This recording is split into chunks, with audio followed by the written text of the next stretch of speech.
Очередным местом, вошедшим в топ-100 краеведческого квеста «Даур», в который отправилась наша съемочная команда, стал Сарапул. С прошлым и настоящим города нас знакомит историко-краеведческий музей.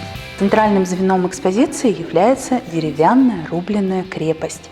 И это не случайно, потому что в период с начала XVIII до конца XVIII века именно этот объект был выделяющимся таким ярким символом села Вознесенского, а именно так раньше назывался город Сарапул.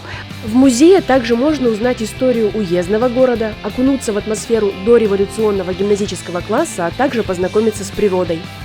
На набережной возле городской администрации в 2013 году воздвигли памятник знаменитой кавалерист-девице Надежде Дуровой, уроженке Сарапула. Именно здесь когда-то стоял дом городничего с большой усадьбой и огромным садом.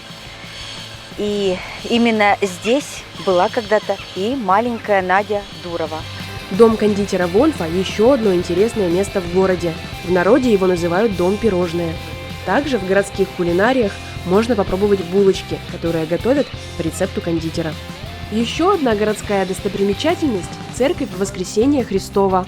Храм построен по проекту архитектора Дудина и счастливо пережил богоборческие времена, когда из 21 сарапульского храма сохранился единственный – это та самая Воскресенская церковь.